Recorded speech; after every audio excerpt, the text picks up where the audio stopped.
Yeah, you know what? I'm so excited to be here. I mean, just to be honest with you, I know I'm probably going to say that 1,000 times, but it's really the truth. You know, Ohio State, everything that it represents, college football, it's kind of a long story for me. You know, I've been in the NFL for a long time. I started off as a college coach. I actually coached with Coach Walton a long time ago at Syracuse University, so we go back, it might be almost 25 years now or longer.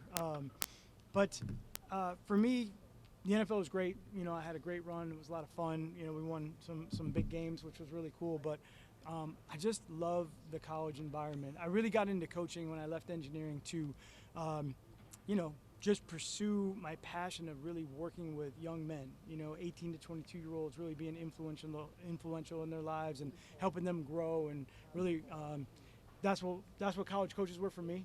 You know, when you're kind of in college and you're trying to figure out life and trying to figure out everything, to be in a situation where, you know, we're in the buildings all the time and you have problems that come up or whatever it is, and kind of just working with young men. I just think it's so important, you know, to have that. My parents were teachers. My dad was a wrestling coach. So, you know, we had guys that would like come over and they were trying to make weight and stuff. So I just love this atmosphere.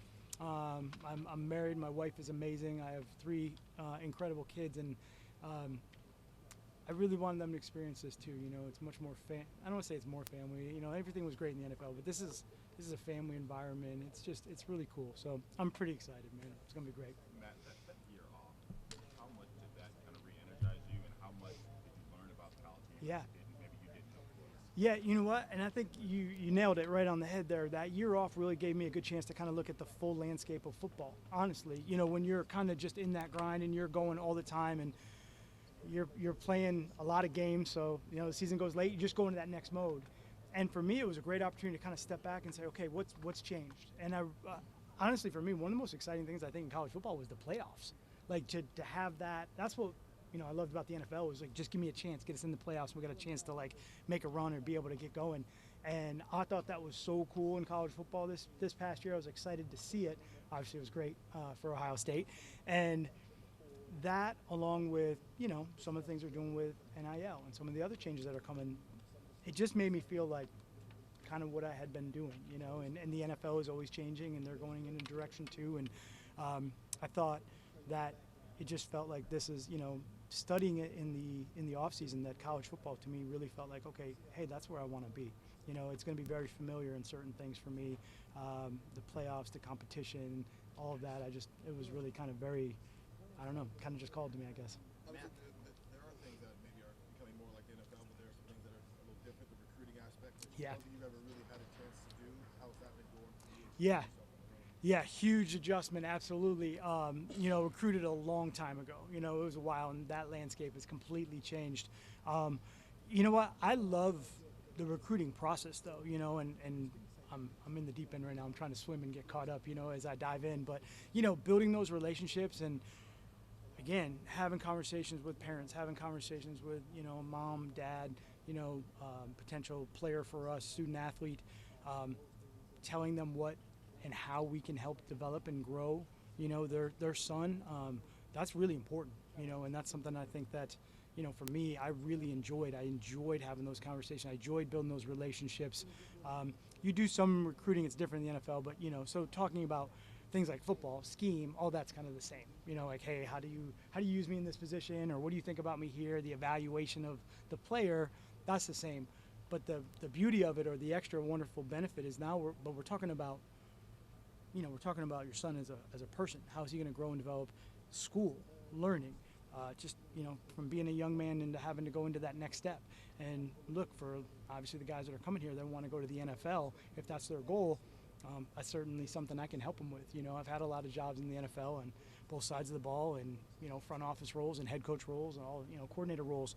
So I know what's required for that. I know what's needed for that. So just being able to talk to the kids and the parents, I know that's like a long-term, you know, sort of vision, but that's what they want to do after they get done here. So I can help them with that. So that's all been it's been fun. It's the hardest thing for me right now is just, you know, I'm trying to, the areas and, you know, the bigger schools, and obviously, you know, I mean, look, there's nothing better than Ohio high school football. I mean, this is like, you know, I know that from even being in the NFL, like just where all the good players are coming from. So I'm excited to be in this state. That is amazing. Matt, when you were on I think you were talking to Julian Edelman. That's one of the only podcasts we've had to refer to with recent interview. Okay. Talking about building schemes to fit the person. Yeah. It doesn't seem like you're married to just one thing. So Yeah. if you are scheme flexible, what is the overall principle that guides you as a defensive Yeah. coordinator? Yeah, and that's something that kind of developed, right? I think when I originally went to New England in the early 2000s, the game was different. You know, there was much more like two-back sets and double tight end sets, and we were fundamentally a 3-4 team, as people would say. Now our 3-4 changed through the years. We always kind of were developing it and evolving it, but the game changed. And one of the things that kind of happened to us at New England, luckily enough, fortunately, I'm all very lucky with the things that happened for a reason, but we would pick late in the draft because of our season.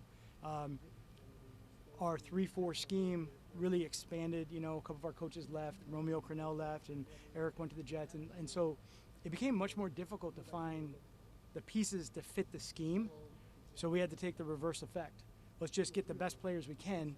Let's bring them in, and let's figure out how to use them. Let's figure out how to put them in position.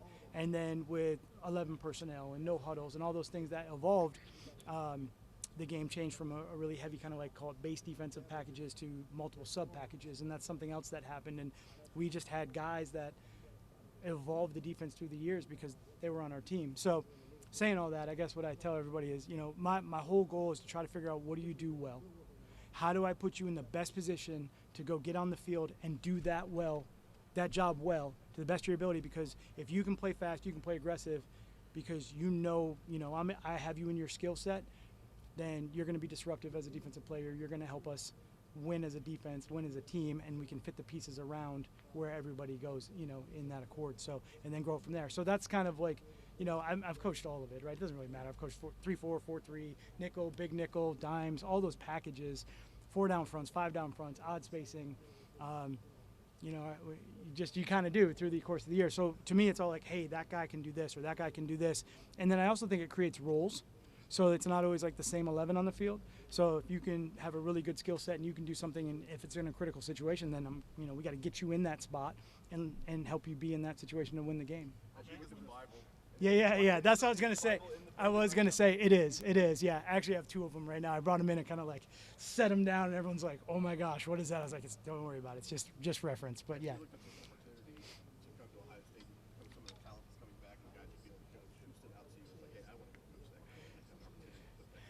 Yeah, I mean, it's hard not to walk in the building and try to find Caleb as fast as possible, right? I mean, he is unbelievable, amazing player, very versatile. You know, there's a lot of, like, you know, you look at a guy like that and you're like, okay, we're going to be able to do some really fun things with him, and he's super smart, and he's such a great student of the game, and his approach is amazing. Sonny Styles, I mean, you know, when you look at him and, you know, Arvell, I mean, those are guys. We always had big backers. I walked in and I was like, okay, I'm home. I'm like, this is like, these guys are, you know, they're big, they're long, they can move, they eat up a lot of space. So now my brain just starts going. I'm like, oh, we can do this. We can move them here. We can put them there. We can line up here and do all those things. But then you got IGB outside. You know, Jermaine. You have so many great players. To me, I don't know. It's exciting. It's exciting. You have a relationship with Timmy Walton. Yes. Together, but basically this whole staff is here and you're coming in. Just talk about that Yeah. dynamic and how that's working. Yeah, I mean, how lucky for me, right, to be able to come in a situation where these guys can really help bring me in, you know, and let me. And so obviously I lean on Tim quite a bit because of our relationship going back. But Coach Johnson and I have known each other for a long time, you know, going back to when I was at Syracuse University. The head coach there was Paul Pasqualoni. He had played at Penn State. So we always kind of had a Penn State, Syracuse, you know, kind of connection, and obviously just admired him through the years and always was talking to him because he always has great players coming out wherever he's coached to come to our level. So you were always building those relationships. And so to be able to sit down and talk football and philosophy with him is amazing.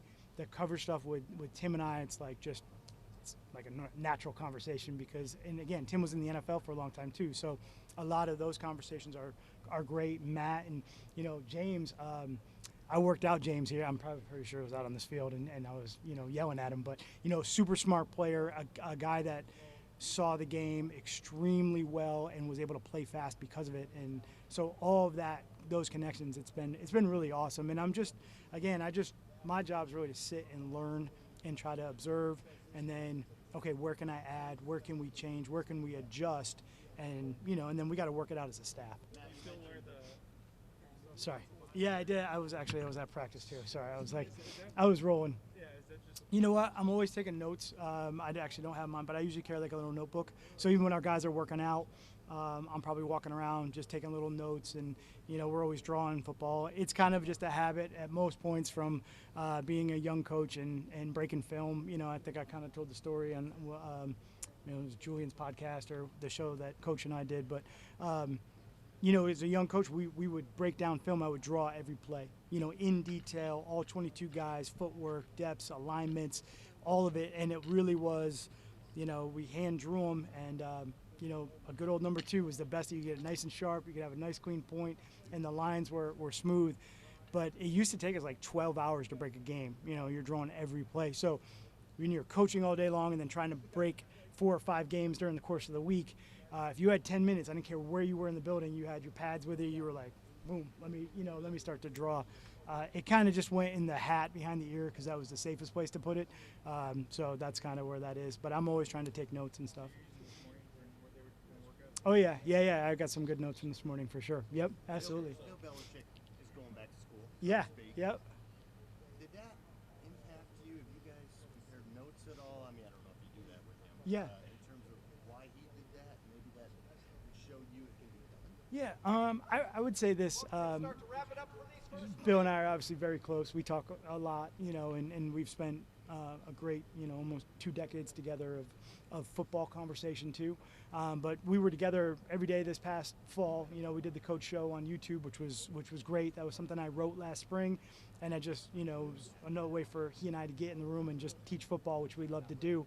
But we did have a lot of conversations about college football, through the course of really last spring, taking a look at how we really get fascinated with roster builds. So one of the things I think that was really interesting with college football was with the portal, with the 2 opportunities there, with recruiting, how fast can you build your team? How fast can you really, get the good players in the building?